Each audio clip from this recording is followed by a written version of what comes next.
Olá, eu sou Vilma Évora e também estou na TV Relacionamento.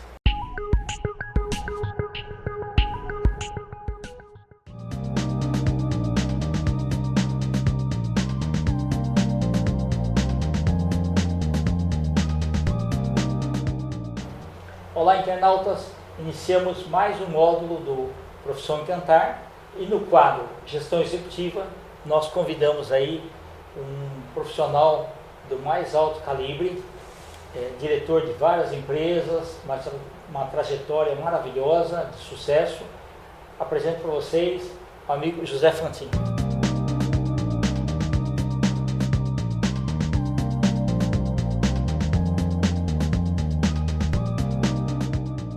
Muito obrigado pela tua presença. Imagina, o prazer é meu, Kenny. Sempre é um prazer estar com você. Obrigado. Meu amigo, conta um pouquinho para os internautas, um pouquinho da sua carreira. A minha carreira foi bastante diversificada, né? Eu comecei numa época que a Revolução estava em plena execução no Brasil. Eu fiz economia, depois, com a tua ajuda, porque você foi meu orientador, né? Uma pós-graduação, mestrado e doutorado nos Estados Unidos. Mas como todo mundo, comecei como gerente de produto, evoluí para a área de gerência de vendas e treinamento. E indústria? Em indústria, sempre em indústria. Perfeito. Depois fui para a diretoria de marketing e vendas. Okay. Depois fui para uma vice-presidência de empresa, aliás, fomos os primeiros a lançar os produtos de informática no Brasil, né? Perfeito. Isso aí nos idos dos anos 80, né? Que foi o grande lance aí da parte de informática, que começou a crescer no Brasil. Sim, e meio difícil, porque tinha a Reserva Secretaria Especial da Informática, Reserva do Mercado, que não deixava trazer equipamento. E era um problema sério, porque os computadores só funcionam com chips. Muito bem, não se fabricava chip no Brasil. A pergunta era, como é que os computadores funcionavam se não tinha chip no Brasil? Bom, é aquela história do jeitinho brasileiro, e sempre você conseguia importar, né, de uma maneira legal, de uma maneira bem, eu diria, operacionalmente legal, para que a gente pudesse bem ter demorada, o chip, tudo bem. Demorada, cheia de papéis, né, próprio desse protocolo brasileiro. Sim. Mas a gente conseguiu implementar os projetos no Brasil, foram de amplo sucesso. Aí eu assumi a presidência de mais 4 empresas depois desse período. E é lógico que empresas que procuram você para se tornar presidente não são empresas que estão faturando bem, dando muito lucro e estão extremamente bem posicionadas no mercado, né? Eu até brinco com meus alunos e digo que eu me transformei num executivo especialista em hortas homogêneas. Só tem pepino. É só de coisas difíceis que você tem que resolver, e para isso está sendo pago, e graças a Deus tem sido muito bom para mim. Perfeito. Ô Fantinho, e o que entrou na veia aí para você começar a parte aí de magistério? Então, há uns 12 anos atrás, tem um amigo nosso aí da Fundação Getúlio Vargas, que era um dos coordenadores, e ele resolveu buscar 3 fatores essenciais. Pessoas que tivessem uma certa já idade, vamos chamar assim, uma experiência relativa, boa, com sucessos e insucessos, claro, você tem erros de acerto, e que tivesse um arcabouço, uma proposta acadêmica já bem formalizada, mestrado, doutorado e etc. E eu fui convidado e graças a Deus deu muito certo. Da FGV eu fui para a SPM, e da SPM agora estou vendo lá, existe um convite, uma proposta para a gente pensar também na FIA. Excelente. Isso foi o que me levou. Eu, para te dizer muito a verdade, Kendi, eu me sinto muito bem, que é o momento que você consegue reproduzir a tua parte experimental, transferir e transportar para os alunos o que é que operacionalmente você fez e dá certo, isso que você faz com a tua vida, né? Que operacionalmente dá certo e você vai e faz, e principalmente aquilo que leva para eles aquele instituto da pesquisa. Vocês precisam estar em pesquisa diariamente, porque o mercado é extremamente dinâmico e as economias hoje elas funcionam de uma forma extremamente, eu não diria que irregular, mas bem em dissintonia uma com a outra, dados seus interesses internos. Ok.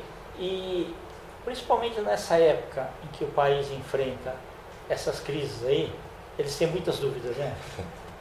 São só dúvidas, né? Eu acho que o maior problema, Kendi, não são só as dúvidas, né? São as informações que chegam deformadas aos canais, né, que distribuem as notícias. Mesmo televisão e tudo mais, né? Nós estávamos falando sobre desemprego. Nós estávamos falando exatamente sobre isso. É aquele número que a gente, no jargão interno nosso, chama de massagem dos números. Dá uma massageada nos números, passa o número, mas eu diria para você que no mercado brasileiro, que funciona dentro da economia brasileira, a situação nossa, em termos históricos da economia, é bastante grave, e eu diria que ela não vai se resolver a curto ou médio prazo. Ela vai precisar de muito esforço, não só na parte do chamado desenvolvimento da economia em si, mas principalmente no arregimentamento, ou o regime político precisa se adaptar para que ele não interfira de forma negativa no procedimento da economia, né? A economia é uma ciência que a gente sabe que é exata e humana, trabalha com número o tempo inteiro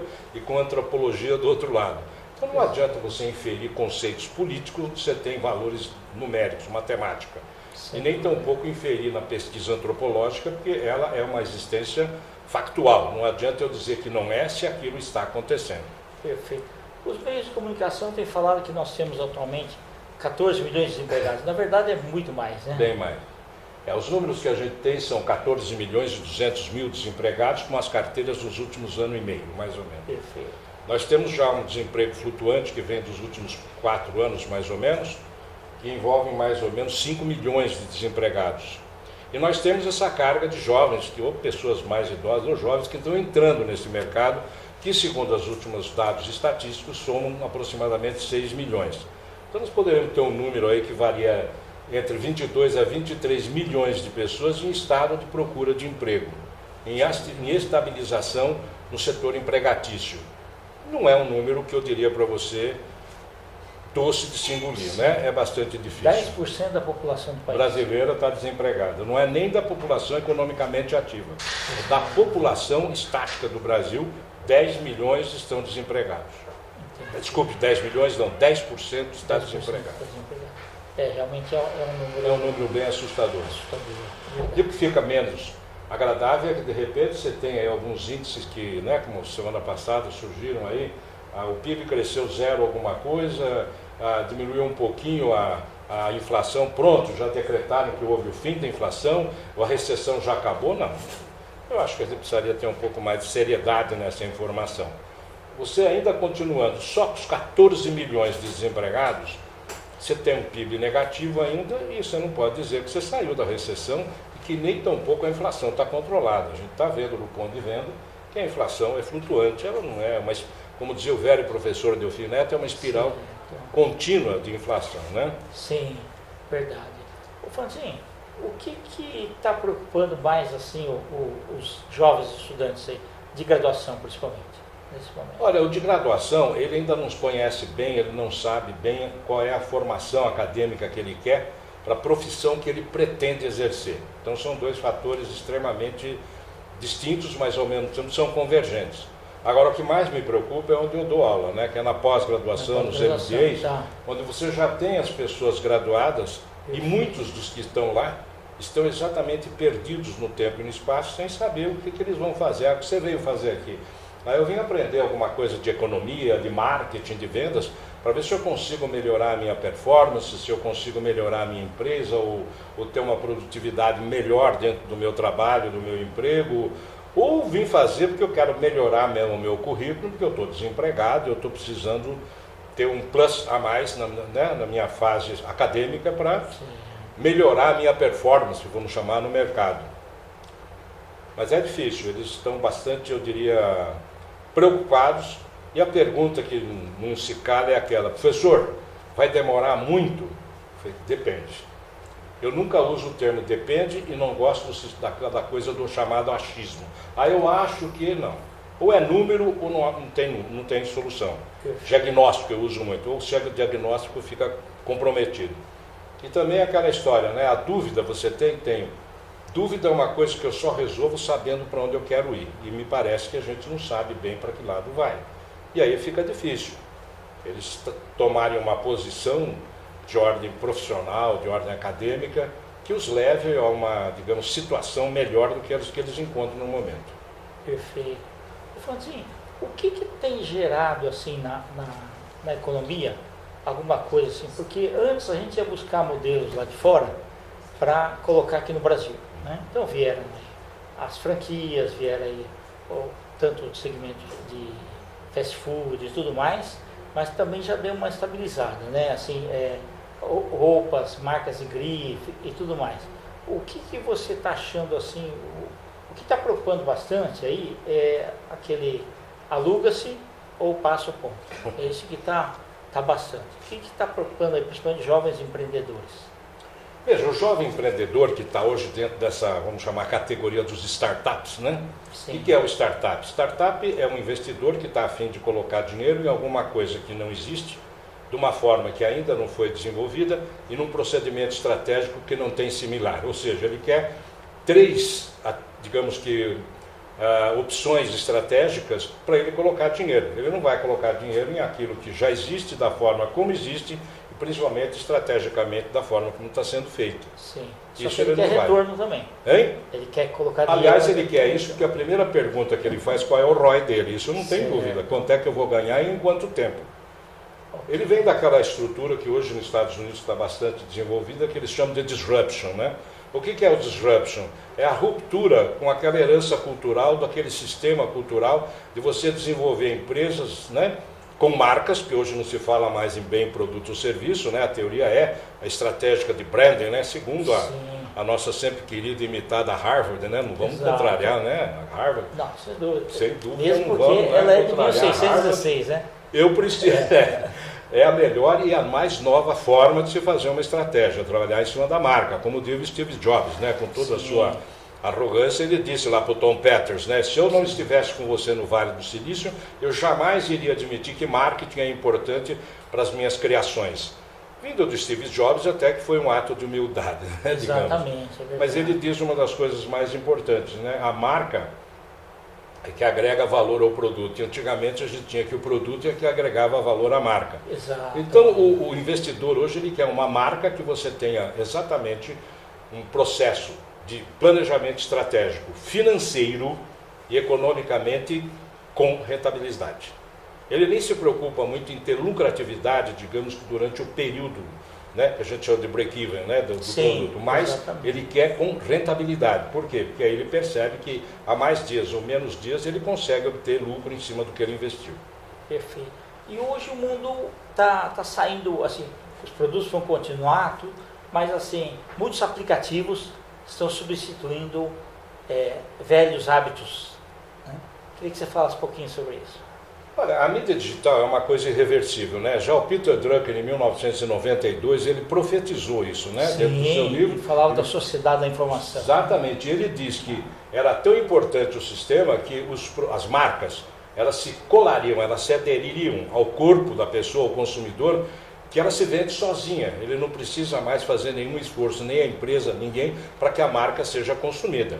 Foi profético isso, porque foi a época em que o Kaplan Norton, você lembra disso no nosso caso, né? Do Kaplan Norton, soltaram lá a teoria do Balanced Scorecard, né? Que falou sobre os valores não tangíveis. Aí veio aquele mais outro, Martin Lindstrom, que veio falar exatamente sobre neuromarketing, sobre branding, exatamente, e trabalhar com os valores de sensoriação do produto e não mais de segmentação material do produto. Isso revolucionou, e a mídia digital, né, nesse conceito que a gente tem dos três valores do Big Data, Omnichannel e Neuromarketing, são os fatores preponderantes no setor, vamos chamar de pesquisa e credenciamento, né, de informações do mercado, que são irreversíveis. É mais dia, menos dia, as empresas vão ter que se adaptar a esses três fatores, porque eles são fundamentais para o seu processo estratégico da chamada gestão empresarial. Perfeito. E tudo isso, a governança corporativa, a lei Sarbanes-Oxley e uma série de coisas vieram fazer com que as empresas ficassem mais competitivas e de uma forma assim, mais confiáveis.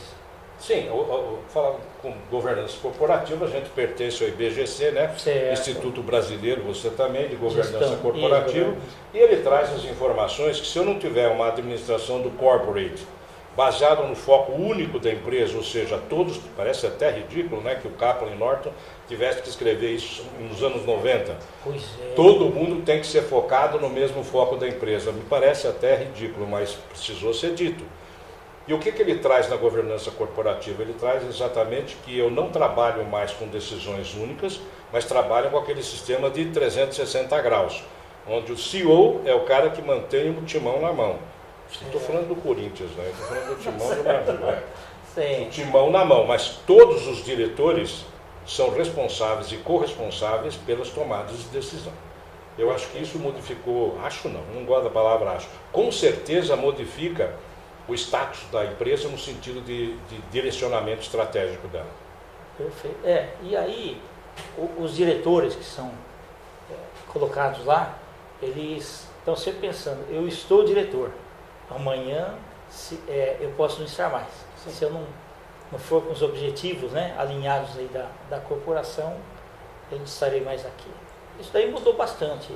Antes Mudou, a pessoa entrava numa empresa, como subia lá e se aposentava lá. Isso acabou. Agora. Isso é até contraproducente, né? A gente estava outro dia, eu tenho lá uma entrevista que o Doni, né, que foi também aluno lá, e a Sofia Esteves, que é Sim. presidente da Companhia de Talento, eles fazem uma entrevista sobre exatamente qual é o perfil de uma empresa, de um homem de venda hoje. Ele mudou completamente, ele é um outro perfil, ele é uma pessoa extremamente que gosta de desafio, mas que trabalha com número, com pesquisa de mercado, com planejamento estratégico, desenvolvimento. Aquele conceito de vendedor de Barça, né, que era Sim. um terror, batia na sua porta, você comprava só para se ver livre dele. Exato. Esse sumiu, não existe mais. E as empresas têm que funcionar com 3 valores, né? Mercadologicamente elas têm que se manter ou crescer, financeiramente elas têm que ser no mínimo rentáveis e economicamente elas têm que ser estáveis, porque senão ela não sobrevive mais no mercado. É aquela teoria velha, de novo, do nosso querido amigo Michael Porter, né? Se eu não tiver vantagem competitiva com o meu produto, eu vou sucumbir. Ele já disse isso aí pelos anos 86, né? Quando ele colocou aquele modelo dele de competitividade. Sim. E ele naquela época já chamou isso de vantagem competitiva. Hoje, dentro do startup, dentro dos conceitos de novas, digamos, procedimentos do branding, o grande negócio das marcas chama-se vantagem competitiva. É aquilo que realmente a minha marca se diferencia de forma inigualável aos meus concorrentes, quer sejam similares ou quer sejam novos entrantes no mercado. Perfeito. Então aquelas leis lá de pontos fortes e pontos fracos, principalmente da concorrência, tem que ser olhados a todo momento. De repente ressuscitaram com um pouco mais de vigor a teoria da SWOT, né, que vem Sim. lá com pontos fortes e fracos, mas principalmente uma coisa que os alunos gostam de trabalhar, que é o chamado Boston Consult Group, Sim. que vem com aquele negócio de produto abacaxi, produto isso, produto aquilo. Aquilo é fantasioso, né, porque o Boston Consult Group é matemática vetorial pesada. Aquilo que é abacaxi hoje, de repente, se eu passar por um crivo analítico mais profundo, que é no aspecto da economia que você está. Tem que ter bem ideia do que é macroeconomicamente e microeconomicamente, onde é que eu estou posicionado. Mercadologicamente, onde é que eu estou dentro dessa economia. E aspecto segmentário da categoria de produtos que eu trabalho, eu preciso saber onde é que ela está encaixada.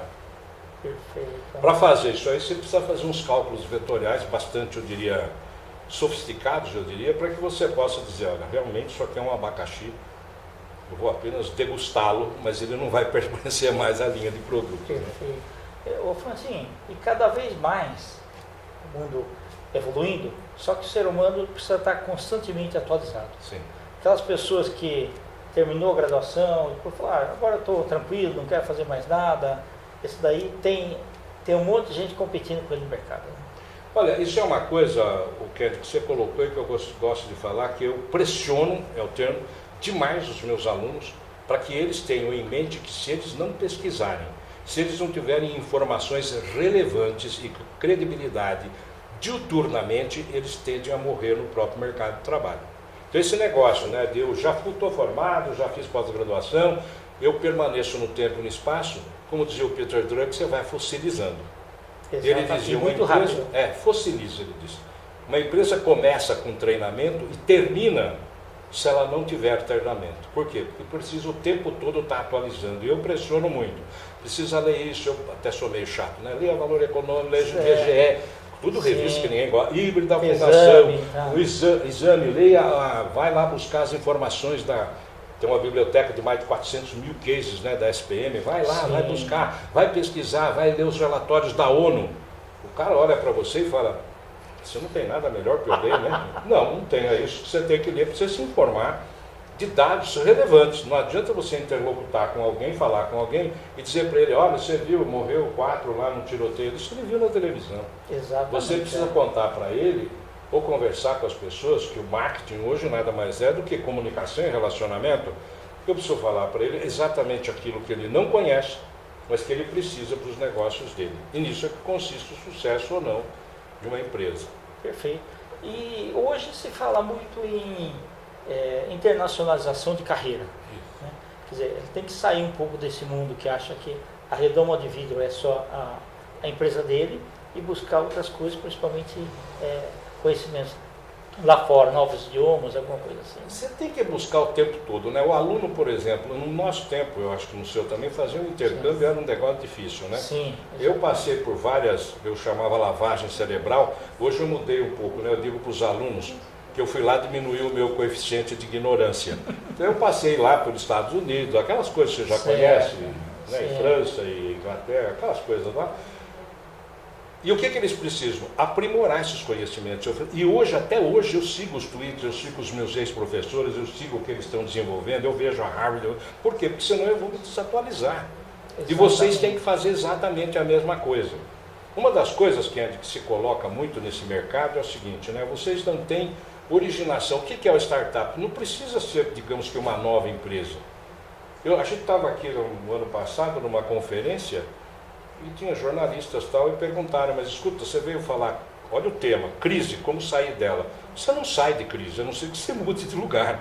Né? A crise está aqui no Brasil, você muda para os Estados Unidos, você sai da crise, pronto, acabou.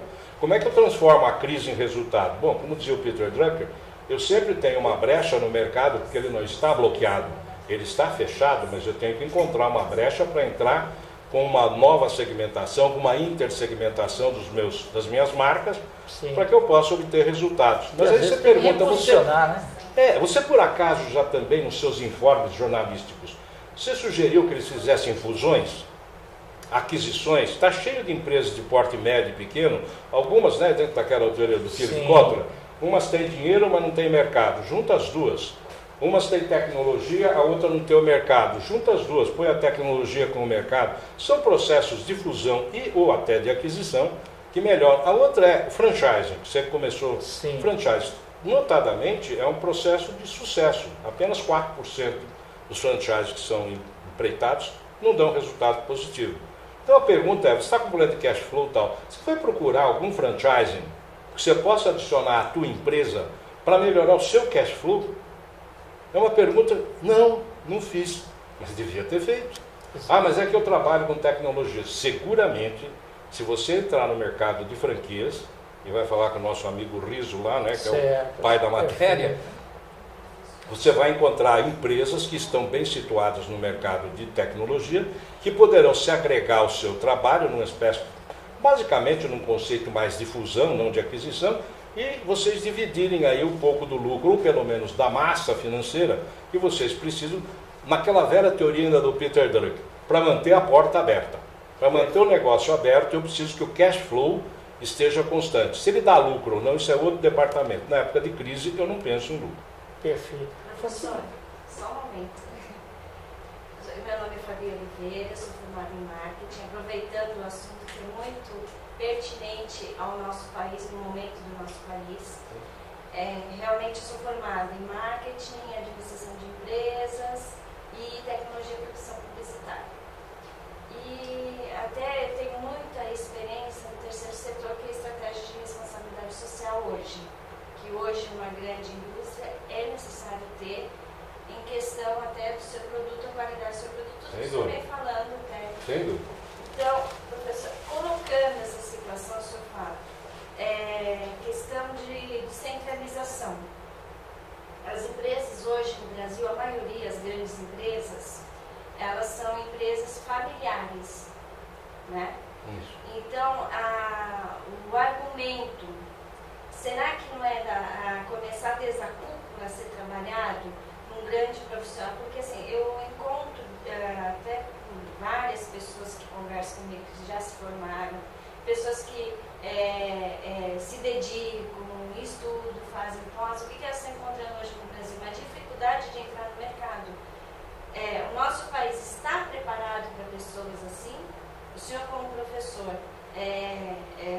até fala, vocês têm que estudar, têm que ler tudo.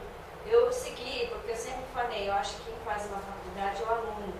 Claro. Então a gente não tem que ir para uma faculdade esperar tudo de um professor, porque Claro. ali é uma troca Sem de dúvida. informações, dia a dia, até a questão do nosso país. Mas o que a gente, até eu peço desculpa, eu disse, depois você pode cortar na edição, Imagina. mas se for aproveitado para dar uma dinâmica, que é um assunto pertinente ao nosso país, que nós estamos aí com desempregos, tudo. Eu vejo a falta de preparação no que, em todos, no sentido geral, é um efeito cascata, de diretores, de presidentes, até na política, como empresarial, no Brasil, uma falta de preparação muito grande que já vem da cúpula. Então, às vezes, eles têm um perfil, um funcionário com um perfil muito bom, eles direcionam aquele funcionário para um outro departamento que não tem a ver com a produção, tem a questão de produtividade.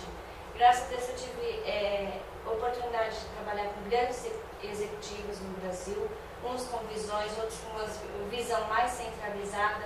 O que acontece? Você ficar 8 horas dentro de uma empresa, né, professor? Com um presidente ou um diretor que não está preparado para liderar, que eu acho que é isso que nós encontramos muito, é a culpa no governo. Você tem mais chefes do que líderes. Mais chefes do que líderes. Exato. Então, eu acredito que teria que fazer uma mudança, tanto cultural, como de visão dentro dessas empresas, começando por uma cúpula. Porque só uma empresa vai crescer enquanto ela tiver uma visão mais aberta. Muitos falam, eu vou trabalhar numa multinacional, tudo, mas nós temos grandes empresas aqui. Eu tive a oportunidade de conhecer o Dr. Antônio Emílio de Moraes, ele fez um trabalho muito lindo em Itupeva, ele tinha uma visão maravilhosa em questão até da linha de trem. Eu via que ele adaptou para ele levar mercadoria, enquanto ele levava 9 caminhões, cada um com uma tonelada, quebrava o caminhão até o Porto de Santos. Ele pediu ao governo, o governo não abriu essa brecha para ele. Ele aprimorou a ferrovia até Santos. Então, numa viagem dele de trem, um dia ele levava as 9 toneladas. Então, já é um empresário de visão. Então, nessa crise que nós estamos hoje, muitos falam, o governo aqui é a corrupção. Mas o Brasil, ele sempre teve altos e baixos, né? Então, o que o senhor coloca? O senhor, como um grande professor, que está com seus alunos dentro de uma sala de aula, né? E vê toda a preocupação, os alunos estão lá, estudando, tem a faculdade. Até eu estou falando da minha situação, eu tenho 4 faculdades, né? Fui buscar estudar, Mas eu sinto também que o país também não está preparado para pessoas também que estão preparadas. Então, eu queria que o senhor ajudasse nessa parte, porque é a dúvida de muitos alunos, de muitas pessoas que investiram na sua carreira no mercado hoje. Não somente mas que caminho? Porque muitas vezes a gente ouvi falar, você tem que tirar algumas classificações do seu currículo no mercado. Você não pode colocar tudo no RH. Que você está preparada para isso. Então, a gente se vê nessa dúvida, até eu te peço desculpa, mas eu acho que como o assunto é muito pertinente ao nosso país, eu gostaria que o senhor deixasse a sua posição referente a tudo isso que eu coloquei. Tudo bem, a sua pergunta é extremamente complexa, claro, né? E ela tem algumas variáveis que não são mais variáveis, elas são basicamente, às vezes, uma disciplina de um curso de 24 horas. Mas a gente vai tentar sintetizar para você, que é o seguinte. O primeiro ponto, que a herança cultural e empresarial brasileira, ela não é única e exclusivamente privilégio do Brasil. O Kendi acompanhou a minha dissertação de doutorado, que foi exatamente sobre empresas familiares no mundo. Eu diria para você 2 coisas. Primeiro, em todas as economias, todas, cerca de 85% do PIB delas é feito por empresas familiares. Itália, França, todas elas, cerca de 80% a 85%. Segundo, a herança cultural deles é diretamente proporcional às crenças e àquilo que eles tomaram como valores em épocas passadas e tradicionais. Mas naquela época deu certo. Naquela época deu certo. O mercado mudou. Então, duas coisas que eles não entendem, ou fazem de conta que não entendem, ou se entendem não querem. Não é fácil, precisa realmente estudar. E isso que você colocou é o que você incentiva nos seus alunos? Pesquisa, dados atuais, e eu digo para eles no meu segundo slide, lá, tanto do marketing da economia, é o seguinte, uma frase que eu chupei da Harvard, mas eu pedi licença Sim. lá para o cara. Tudo bem. É o seguinte, eu não ensino nada para ninguém.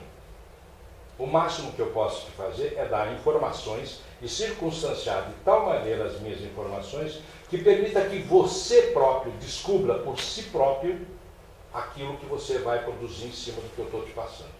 Depende dele, é ele que vai fazer isso. É aquela velha história, ninguém ensina ninguém. Você, como você mesmo colocou, você foi estudar porque você queria aprender. Então, se eu quero aprender, eu vou lá, busco aquelas informações. Eles se sentem pressionados bastante. Eles trabalham no workshop o tempo inteiro. Por exemplo, eles fazem prova em sistema de workshop. Eu dou a prova e mando eles fazerem em grupo. Eles têm um case para resolver, que eu quero a apresentação do case em PowerPoint, com a recomendação assinada embaixo. Eles têm literaturas, por exemplo, do Charles Futrell, do Chip, e o pessoal pesado aí, internacional, da área de venda principalmente, que eles têm que fazer crítica sobre o trabalho dos grandes homens. Ou seja, o que você motiva neles? O rompimento da herança cultural. O nosso problema não é no Brasil, do mundo, é a herança cultural do mundo. Ela traz aí um arcabouço, ainda um ranço da Idade Média extremamente nocivo. E em todos os aspectos, como você colocou, no aspecto de religião, no aspecto social, no aspecto psicológico, no aspecto econômico, sem saber que de economia, cada economia tem o seu perfil. Não adianta eu copiar, como o Kendi colocou, trazer aqueles enlatados que a gente recebia muito quando estava em multinacional, vindos dos Estados Unidos. A minha experiência com aquilo, e o Kendi conhece a minha história aí bastante, digamos que, eu não diria agressiva, mas um tanto quanto destemperada, em que eu ia contra, por quê? Porque não tinha nada a ver com a gente. E a gente precisa fazer a adaptação daquilo que você tem como fator relevante de sucesso, para que se torne fator relevante de sucesso no seu mercado, na sua economia. Senão não vai conseguir. Como é que você rompe isso? A hora que dói no bolso. Não adianta, a hora que o bolso dói, a gente tem numa das nossas universidades, por uma questão ética que eu não vou colocar, mas você sabe aonde, a gente tem um pool lá de consultores, do qual eu sou um, eles vêm lá, eles vêm apavorados, eles vêm desesperados. Ele, o velho, o pai, sei lá, não interessa, que foi o fundador, que herdou do avô, aquelas coisas, né, das heranças. E o filho que acabou de fazer mestrado lá na Stanford, doutorado na Harvard, mas vem teoricamente informado, mas operacionalmente ele não é capaz de fazer nada. Aí você começa a falar para ele de forma operacional aquilo que ele ouviu na teoria. E aí você começa a mexer muito com a cabeça dele. Que ele fala, mas isso aqui é meu pai. Eu não estou perguntando do seu pai, eu estou falando com vocês dois. Você, pai, você é capaz de entender que aquelas decisões... Como que a gente coloca a primeira coisa? Seguinte, vocês vieram aqui aprender a fazer diagnóstico. Como é que é? A fazer diagnóstico. Você pensa que diagnóstico é só de médico, dentista, psicólogo? Não. Todas as profissões precisam de diagnóstico. Diagnóstico errado, o foco sai errado. Sim. A estratégia sai errada e a consequência é desastrosa. Em economia, tomam-se medidas em economia pelo achismo político. A economia não é achismo político. A economia é uma ciência exata e humana que tem como definição estrutural do Samuelson para cá o quê? Você saber desenvolver ou explorar os seus valores de origem e estrutura naturais, ferro, tal, etc., ouro e aquilo, e principalmente o quê? Saber aplicar a arrecadação tributária fiscal que você faz. Para quem? Para o bem-estar dos indivíduos. A economia do governo jamais deveria se intrometer na parte da economia privada. A gente já sabe que as chamadas economias planificadas, que é o nome bonito que se dá para as economias socialistas, comunistas, não deram certo. 70 anos de União Soviética, um careca lá com uma mancha na cabeça, foi lá e acabou com tudo. O irmão do Fidel Castro só esperou ele começar a morrer, foi lá e desfez tudo que o irmão fez em 50 anos. E a gente está vendo que os países que cheguem, né, essa, digamos que essa teoria que eu acho bastante, eu diria, sarcástica, né, que é chamado de bolchevismo bolivariano, nada pior do que isso, é pior do que o comunismo malvadado. Não dá certo, por quê? Porque eu não tenho uma forma de criar o PIB. Aí você tocou no negócio. O Brasil não tem PIB porque não tem produtividade. O que é o PIB? PIB é a produtividade interna do país. Se eu não tenho produtividade, como é que eu vou ter PIB? Recentemente foi feito um teste nos Estados Unidos, pegaram 2 pedreiros e deram para eles uma massa de tijolo, um pacote de tijolo e argamassa. E falaram, construa um muro, um brasileiro e o americano, construa um muro de 1 metro quadrado. 1 metro, 1 metro, 1 metro. O americano fez em 22 minutos, o brasileiro levou 51. Então, o que você pode concluir disso? Não é nenhuma tese, digamos, de pesquisa, não. É apenas você notar como é que os dois trabalham. Então, a nossa produtividade é baixa. Se a nossa produtividade é baixa, a economia de escala das nossas empresas é baixa. E quando ela é baixa, ela afeta o lucro da empresa. E quando ela afeta o lucro, ela mata a empresa. Aí o profissional vai buscar. Porra, me ajuda, tá? Ajudo mediante X mil reais. Se você não cobrar, ele não vai dar valor. É como aquela história do médico. Você vai no médico, ele te dá a amostra da garganta, você sai de lá e fala, vou buscar esse cara porque eu acho que ele me chutou. Ele simplesmente ele passou por cima. Tem até aquela piada, né? Não sei se você conhece, que vale a pena, que Jesus Cristo foi lá e se meteu dentro do SUS. Tirou o médico que estava lá e foi adiantar o caso. Chutou um sujeito com cadeira de roda, aleijado, ferrado, estourado, cheio de ferida. Aí ele chegou e falou, joga essa cadeira de fora, pôs a mão no cara, sarou a ferida, ele saiu andando, pode ir embora. Quando ele saiu lá fora, perguntaram, e aí como é que foi? Igual a todo mundo. Nem me examinou, nem nada, não fez nada. O cara saiu curado. Sabe, é um negócio assim do tipo, eu não gosto de quem sabe, não quero aprender, ainda tenho raiva de quem sabe.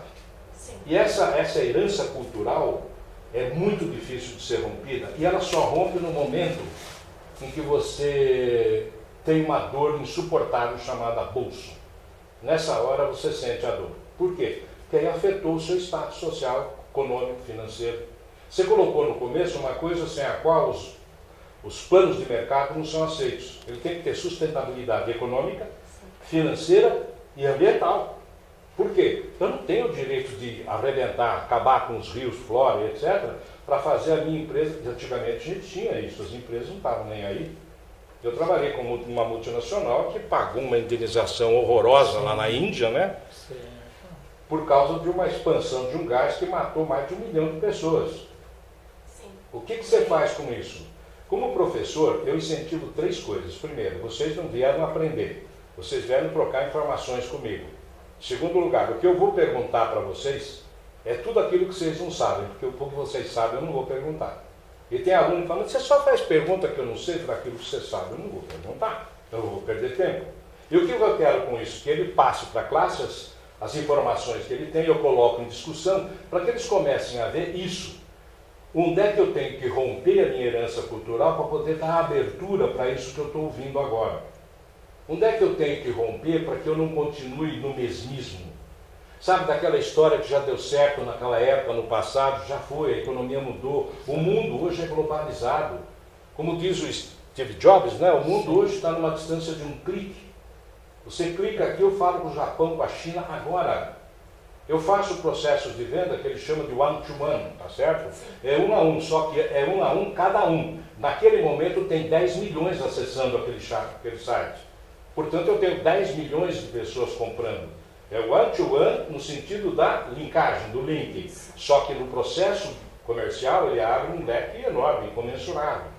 Então eu tenho que romper a minha herança cultural com isso. Segundo, terceiro, eu tenho que aprender a trabalhar com as novas tecnologias do mercado. Se eu não souber usar o Big Data, se eu não tiver o Omnichannel, se eu não souber trabalhar na Neuromarketing, marketing, etc., eu vou fracassar. Por quê? Porque hoje é assim que essas empresas funcionam, as que estão dando certo. O Trump, lá, que é o presidente da Federal Retail dos Estados Unidos, ele todo ano fala mais ou menos a mesma coisa. Já começou a cansar, ele repetiu uma vez, não vou mais. Por quê? Porque ele diz o seguinte, as empresas que não fizerem um tratamento de ordem o quê? Estrutural, tanto na parte física como na parte o quê? Interativa, que é a parte virtual, estão fadadas ao insucesso. Pronto, acabou. Uma mata a outra, não. Como dizia o Les lá, o presidente da Amazon, ele dizia que marca é aquilo que falam de você quando você não está presente. E o que é que ele fez? Ele descobriu o seguinte, que quando ele começou a fazer a leitura virtual, houve aí digamos que mercadólogos de plantão na base do achismo diziam, vai acabar o livro impresso. Cresceu 140%, você sabe disso que você tem, 142% a emissão de livros, e agora aumentou em 174% a mídia impressa de revistas. Ou seja, eles não funcionam como fatores de, digamos, de descontinuidade no mercado, eles funcionam como catalisadores, sabe? Eles aumentam, porque aumenta a procura da pessoa pela informação. E hoje em dia o que eles mais procuram é a informação. Então o que é importante? Uma coisa chamada, para finalizar, inovação. Todo mundo fala, a SPM acabou de soltar uma revista, chama-se Inovação e Produtividade.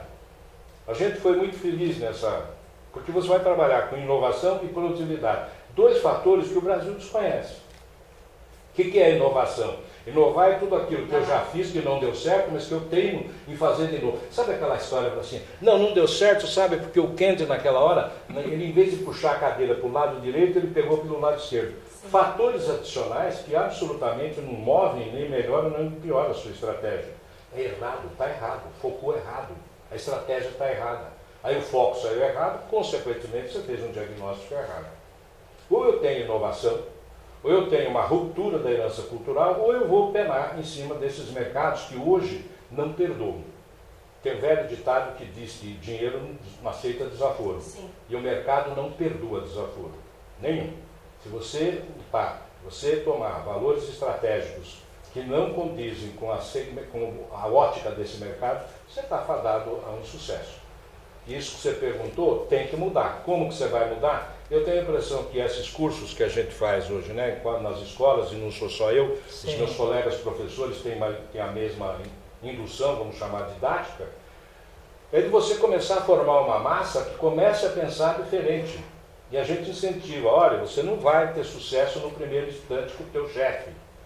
Por quê? Porque ele é chefe, não é líder.